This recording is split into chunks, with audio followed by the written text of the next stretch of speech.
Bonjour tout le monde, Éric Laviolette, à la demande générale, suite à ma publication d'hier sur Destination Rando Québec, il y a beaucoup de gens qui m'ont demandé qu'est-ce que j'avais dans mon pack-sac. Donc, on va faire le tour de ça. Le vidéo va comme être un peu en section parce qu'il y a plusieurs endroits dans mon pack-sac que je veux vous montrer plein de choses. Je tiens à mentionner aussi que, regardez, je ne suis pas un guide professionnel.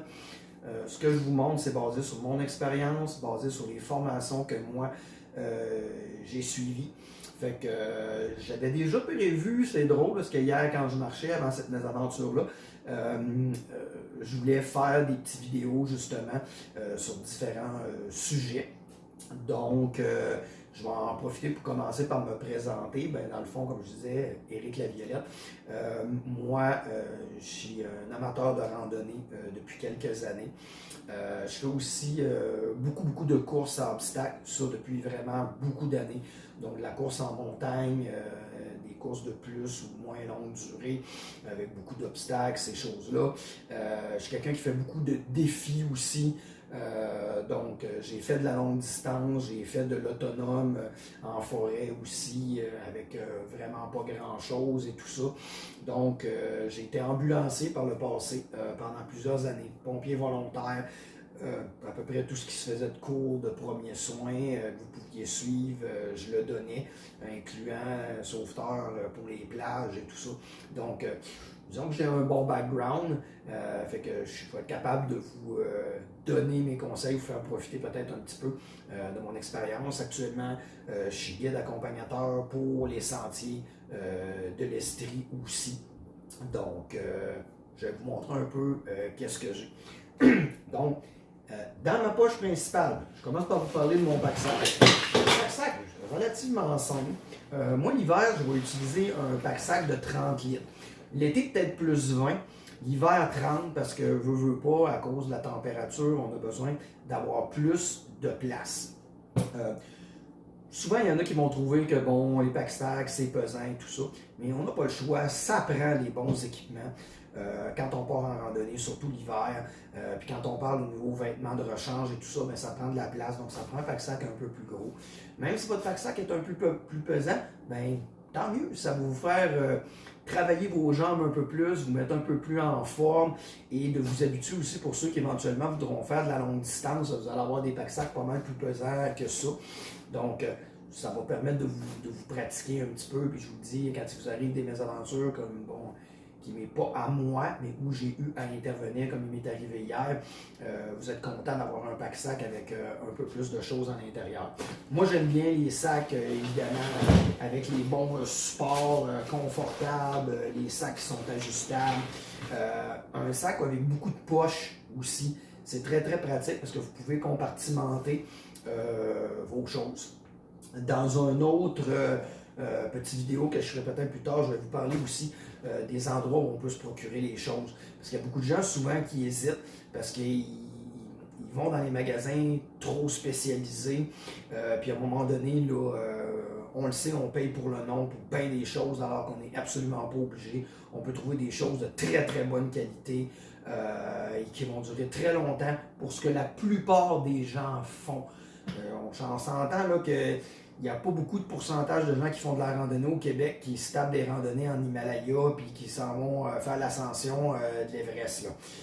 Mais souvent, il y en a à les regarder, c'est ce qu'ils s'en vont faire sur une petite randonnée de 8 km. Là. Ils ont à peu près 3000$ d'équipement sur le dos. C'est absolument pas nécessaire pour la plupart des randonneurs.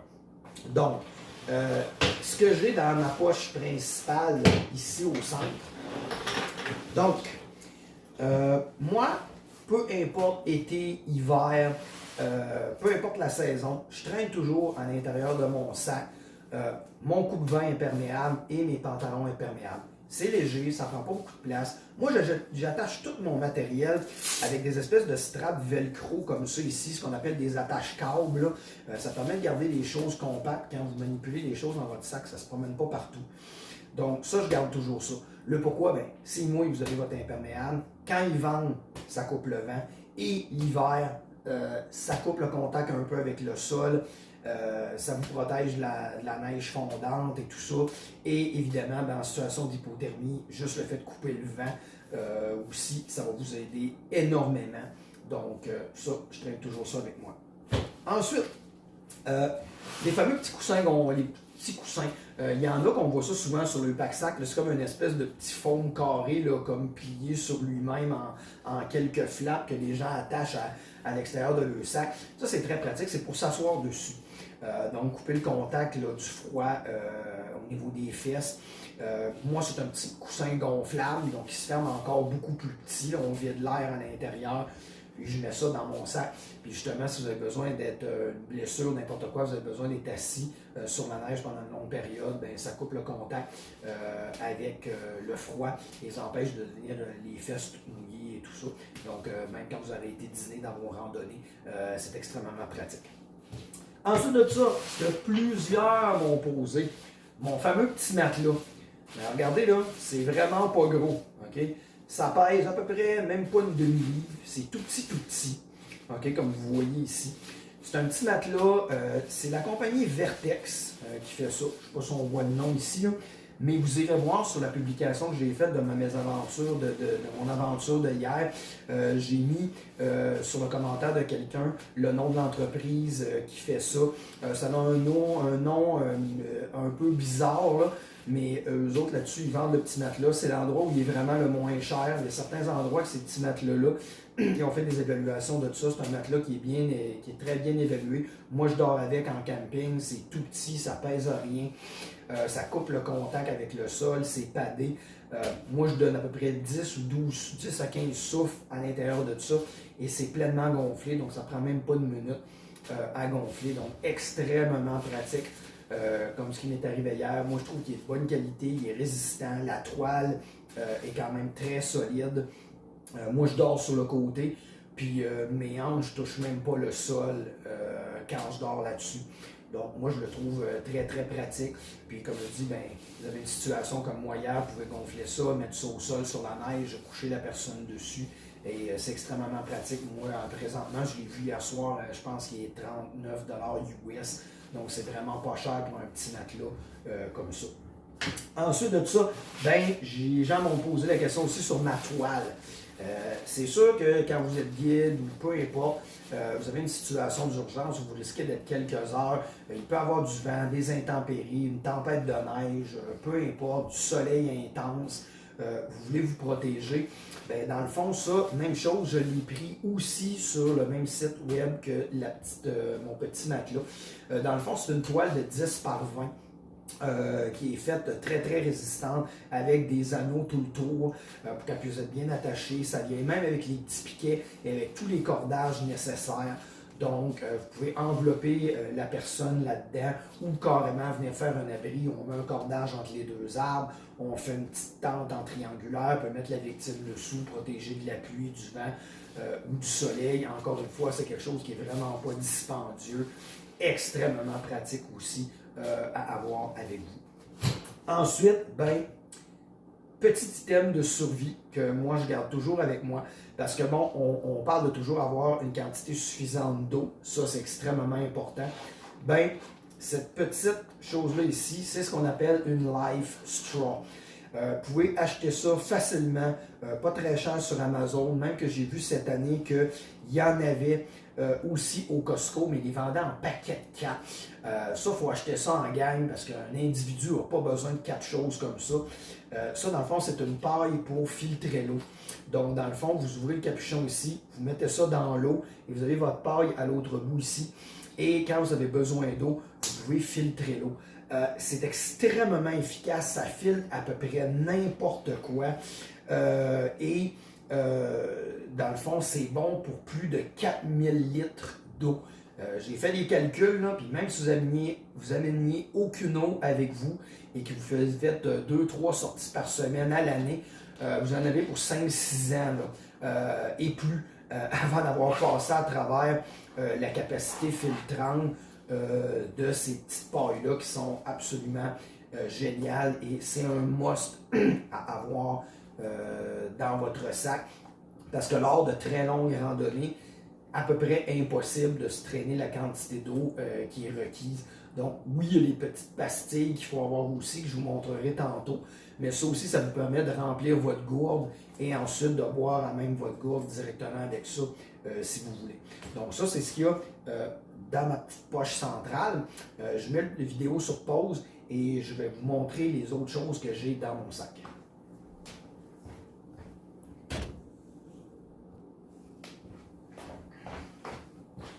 De retour. Donc, dans la pochette aussi, sur le dessus ici.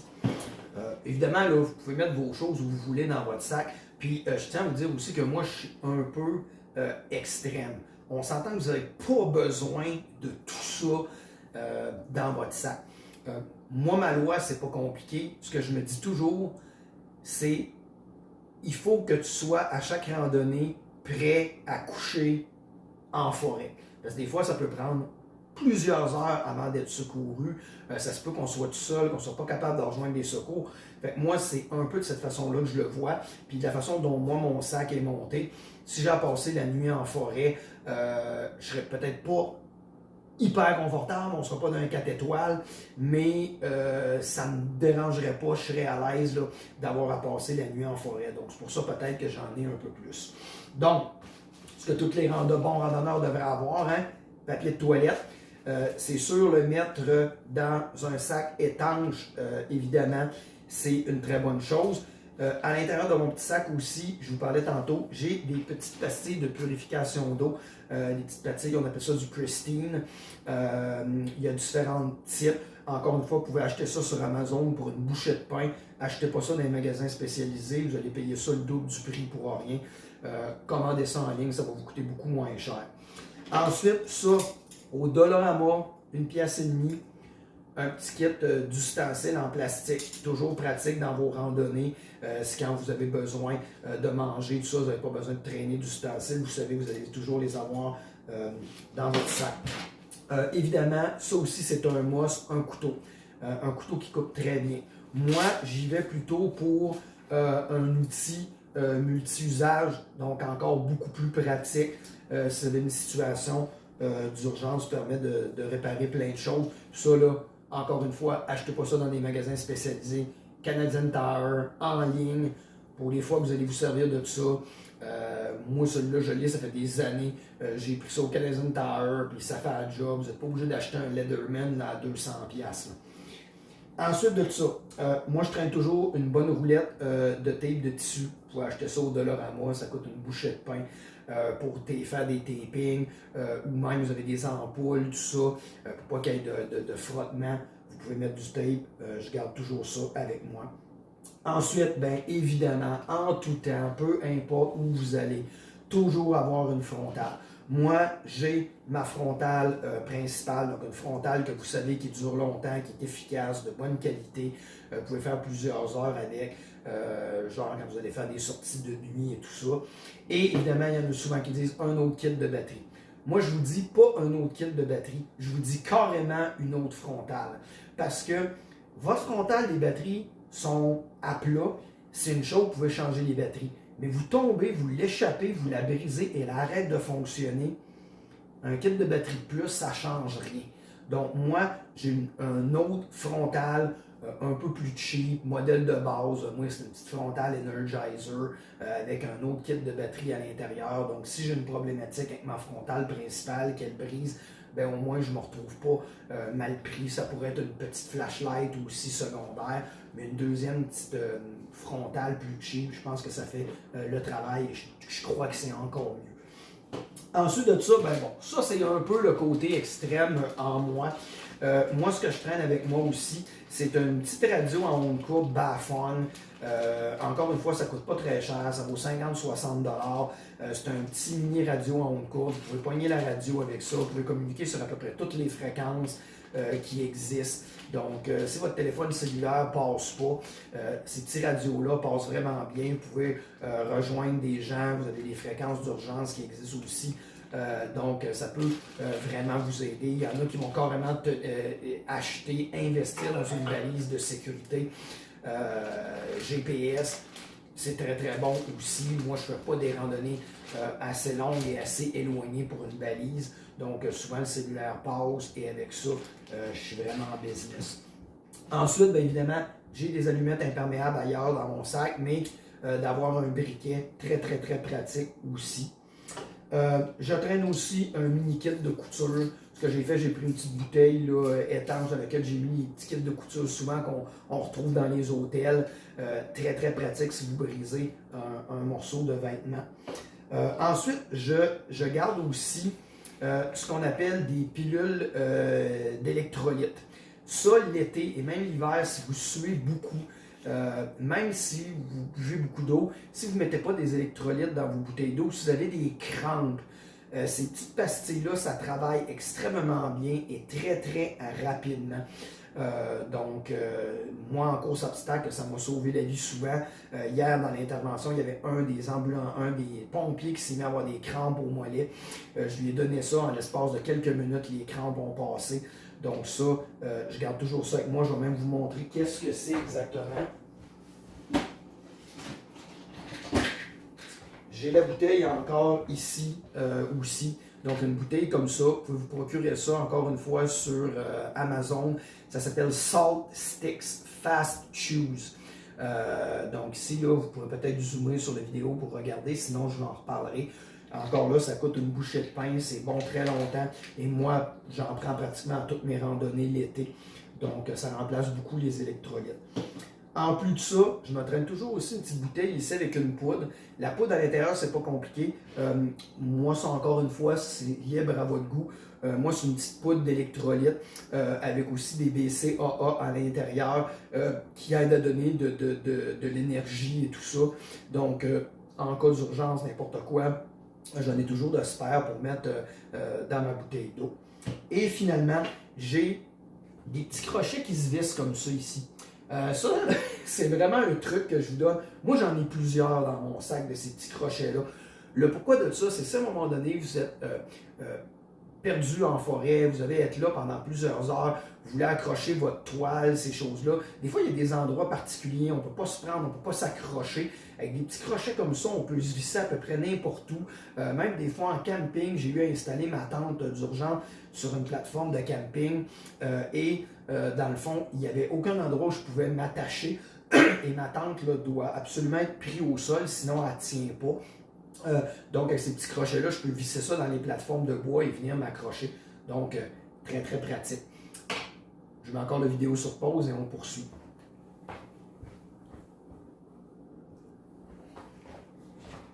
Bon, on poursuit. À l'intérieur de mon sac, ici, j'ai une petite pochette intérieure.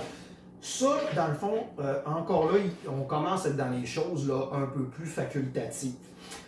Moi, même si j'ai mon imperméable, je traîne toujours un petit poncho. $1, une pièce à 50. Ça coûte pas cher, c'est jetable. C'est surtout, mettons, si vous avez besoin pour quelqu'un que vous croisez, qui n'a pas d'imperméable et tout ça, ça peut devenir vraiment pratique là, pour donner à la personne. Ensuite de ça, je traîne toujours des petits bâtons qu'on peut casser qui allument. Ça, vraiment, c'est très, très pratique. En cas de situation d'urgence, pour localiser, faire un marqueur quelconque pour les secouristes, ça devient vraiment intéressant. La boussole. Évidemment, vous ne pouvez pas partir en forêt sans une bonne boussole, surtout si vous avez un endroit où vous connaissez moins et tout ça. Donc, boussole et carte, parce que vous ne savez jamais si votre téléphone va passer et tout ça. Puis si vous vous perdez, on doit savoir comment se servir d'une boussole. Si on fait de la randonnée un peu plus et que vous faites des choses un peu plus longues, à des endroits un peu plus éloignés, vous devez avoir une bonne boussole. Les allumettes. Moi, dans le fond, je ne gaspille pas nécessairement pour des allumettes là, super spéciales. Je vais me prendre des bonnes allumettes qui allument partout. Et je mets ça à l'intérieur de ces fameux petits contenants-là, qui, dans le fond, qui sont entièrement étanches. On peut venir frotter l'allumette dessus aussi. Donc ça devient très intéressant parce qu'il y en a des fois qui ont des allumettes imperméables spéciales, mais c'est dans une petite boîte en carton. Puis quand le carton est tout tremble, vous ne pouvez pas la frotter pour l'allumer. Et souvent, c'est pas évident de trouver un endroit où la frotter. Oui, des roches, mais il n'y en a pas toujours. Donc ça devient très intéressant. Encore une fois, vous pouvez acheter ça. Là. Ils ont toute une gamme de produits qui s'appelle la compagnie Coghlan's, qui ont plein de beaux petits produits de survie. Le Dollarama, c'est le fun des fois pour aller voir. On trouve plein de choses très intéressantes, vraiment pas chères. Comme les espèces de petits scies ici d'urgence. Ça, c'est un wire saw qu'ils appellent, donc c'est un fil avec des poignées à chaque bout qui est très coupant. Donc, si vous avez besoin de couper des branches, des morceaux d'arbres pour faire un abri, tout ça, ça travaille quand même très bien. C'est tout petit. Ne partez jamais sans eux. La broche du fil de laiton, ce qu'on appelle du fil à collet. Donc, vous vous perdez dans le bois, vous êtes loin. Besoin de nourriture, vous pouvez tendre des collets pour le lièvre, peu importe. Bon, on est dans une situation extrême, là, mais souvent vous allez peut-être vous en servir pour attacher, vous faire un abri, réparer des choses, très pratique. Et les fameux tie wraps. Vous ne partez pas sans avoir des tie wraps. La quantité de choses que vous pouvez réparer avec ça, si vous avez des bris d'équipement, c'est vraiment très pratique. Moi, j'en ai toujours avec moi. Ensuite, une petite flashlight. Ça, c'est une maglite qu'on connaît, très petite. Dans le fond, juste en un autre backup au cas où j'ai des problématiques ou pour peut-être une autre personne pour s'éclairer. Et évidemment, des batteries de rechange que je traîne toujours avec moi. Et finalement, j'ai un petit miroir ici aussi. Pourquoi le petit miroir? Vous pouvez regarder si vous avez une blessure à quelque part et que vous voulez voir. Très pratique, mais aussi c'est pour la signalisation. Vous êtes perdu dans le bois, vous n'avez pas de moyen de communiquer, les secouristes essaient de vous trouver, vous êtes avec ça, avec le soleil, ça se voit très bien par les avions, par les hélicoptères de recherche et tout ça. Donc ça, je conseille d'avoir ça si vous êtes capable de vous trouver ça. Donc, c'est ça. Sur mon pack-sac aussi, je me traîne toujours une petite tasse qui s'attache après mon pack-sac. Si des fois vous voulez boire rapidement dans l'eau, peu importe, ou prendre de l'eau pour une raison ou une autre et transvider. Toujours très pratique. Petite tasse en métal. Je traîne aussi dans mon sac, ici sur ma pochette extérieure, je traîne du paracorde. Donc ça, c'est de la corde très solide. J'en traîne là, un 25-30 pieds. Pour faire des abris, ces choses-là, très pratique. Et l'autre chose, surtout l'hiver, dont vous ne devriez jamais partir sans ça, c'est des sacs de poubelle noirs ou blancs. Moi, j'en traîne toujours 3 ou 4. La raison pour ça, c'est que imaginez-vous si vous ou un ami, vous traversez une petite rivière ou quelque chose comme ça et vous mettez le pied dans un trou d'eau dans le milieu de votre randonnée. Vous avez le pied tout trempe, votre botte est trempe, il faisait moins 10, moins 15. Très pratique d'avoir ça. Parce que si vous avez dans votre sac, et je vais vous le montrer ailleurs, une paire de bas de laine de rechange, vous devez toujours avoir ça, particulièrement l'hiver. Parce que si votre botte est mouillée, votre pied est trempe, c'est sûr que vous ne traînerez pas une autre paire de bottes. Donc, vous enlevez votre botte, vous enlevez le bas qui est mouillé, on assèche le pied, on met un bon bas de laine sec, on met le sac de plastique par-dessus votre bas, et ensuite, on peut assécher la botte du mieux qu'on peut et remettre le pied à l'intérieur. Même si votre botte devient froide, votre pied, lui, n'est pas en contact direct avec l'humidité. Votre pied est au chaud dans un bon bas de laine. Et ça sauve des vies. Je peux vous le dire, je parle par expérience personnelle. C'est arrivé à un de mes amis, j'étais avec lui, j'avais les sacs, lui, il n'en avait pas. J'avais des bas de rechange et tout ça. Et il était capable de poursuivre la randonnée pour revenir au bercail. Donc, ne partez pas sans ça. Ensuite, dans mes petites poches latérales, je vais tenir certaines autres choses. Souvent, je traîne une petite bouteille d'eau collapsable parce que si à un moment donné, vous avez besoin de traîner avec vous, vous savez que le prochain point d'eau est très loin et vous voulez traîner une quantité d'eau supplémentaire, surtout l'été quand il fait chaud, vous pouvez sortir la petite bouteille-là collapsable et la remplir et avoir une source d'eau supplémentaire. Et ensuite, évidemment, la couverture isothermique. Vous pouvez aller dans un Dollarama, il y en vend des pas chers, dans des magasins spécialisés, il y en a qui vont durer un peu plus longtemps, mais sérieusement, sur Internet, ça coûte une bouchée de pain. et ils sont réutilisables. Donc, en partant, parce qu'ils sont réutilisables, ils sont beaucoup plus solides, ils sont beaucoup plus efficaces. Donc, moi, je vous conseille d'en avoir une qui se réutilise. Donc, vous gardez toujours ça avec vous. Très pratique pour les cas d'hypothermie, comme il m'est arrivé hier. C'est pas mal un must. Puis même l'été, on traîne ça. Parce qu'oubliez jamais que l'hypothermie, c'est toujours une question de temps. Vous pouvez être en hypothermie même à 5, 6 degrés, 7 degrés. Si vous êtes exposé très longtemps, imaginez-vous qu'il fait seulement 10 degrés, vous êtes parti en short, en t-shirt, vous n'avez pas amené de vêtements, de rechange et tout ça, vous vous blessez, vous êtes tout en sueur, à 10 degrés, je peux vous le dire, c'est pas trop long, quand le soleil va se coucher et tout ça, vous allez tomber en hypothermie assez rapidement. Tout est une question de durée avec l'hypothermie.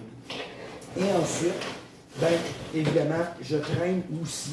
Ça encore là, c'est un peu, c'est parce que c'est moi, je traîne un peu plus de choses dans mon sac. J'ai toujours des sangles avec les boucles au bout de rechange que je traîne avec moi, qui peuvent être pratiques dans un paquet de situations. Je traîne toujours ça avec moi pour des réparations, pour des situations d'urgence, besoin de faire un brancard, ces choses-là. Ça peut toujours être très utile. Et je traîne toujours aussi des petits mousquetons et des petites boules élastiques comme ça, encore une fois, pris ça au Dollarama pour attacher. Moi, souvent, je m'en sers dans mon sac. C'est quand je décide d'amener des choses supplémentaires et je veux les attacher après mon sac. Ça devient très, très, très utile aussi. Ensuite de ça, bien, finalement, on a la fameuse trousse de premiers soins, que peut-être dans une autre vidéo, je vais clairement vous parler de la trousse de premiers soins. Pour ça, vous avez les bonnes choses. Moi, elle est à l'extérieur de mon pack-sac pour qu'elle soit très visible. Il y a un petit logo, une petite croix rouge dessus. Donc, la trousse de premiers soins, encore une fois, c'est une des premières choses que vous devriez avoir dans votre sac. Donc, très important d'avoir ça avec vous. Et ensuite, bien évidemment, dans mes petites poches latérales ici, bien, je traîne toujours des snacks proches de moi. La nourriture, ayez-en toujours pour beaucoup plus. Parce que comme je le dis, si vous devez passer la nuit en forêt, si vous avez juste 2 bartends, vous allez trouver le temps long. Moi, j'en ai toujours beaucoup plus que ce que j'en ai de besoin. Je traîne plus d'eau, plus de nourriture. Encore une fois, toujours pour être prêt. Vous croisez quelqu'un qui est en difficulté, qui n'a pas de nourriture, qui n'a pas d'eau. Vous allez peut-être être obligé de partager pour aider la personne. Donc, j'entraîne toujours plus que pas assez. Et dans mon autre petite pochette ici, ben, je traîne la carte de membre des sentiers et je traîne toujours un pad avec un crayon pour prendre des notes, ce qui est toujours très pratique. Pour l'hiver aussi, toujours garder un petit tube de Lipsil pour les lèvres. On a tendance souvent à venir les lèvres très secs et tout ça, surtout quand c'est très froid. Donc, garde ça avec moi. Et le dernier item très important aussi, que j'ai toujours sur moi, c'est un sifflet d'urgence de type ce que les sauveteurs prennent en piscine. C'est un sifflet qu'on appelle le Fox 40. C'est un des sifflets les plus puissants qui existent sur le marché. Il n'y a pas de bille à l'intérieur, donc même s'il est tout trempe, tout ça, il va toujours fonctionner. Et dans les bonnes conditions, c'est un sifflet qui peut s'entendre jusqu'à 2-3 km de distance. Donc, extrêmement pratique. Ben, voyez-vous, bon, ça a été long un peu, mais c'est ce que je trimballe dans mon sac. J'espère que ça peut vous aider. N'hésitez pas à me poser des questions si vous en avez. Ça va me faire un plaisir de vous répondre. Comme je dis, vous n'êtes pas obligé d'avoir tout ça. Si vous avez déjà juste une partie de ça, ça va être déjà un très très bon début. Mais bon, moi, c'est ce que je traîne. Fait que j'espère que ça vous a aidé. Puis je vous remercie de tous vos beaux commentaires sur la publication d'hier. J'espère que ça vous a aidé. Bonne journée.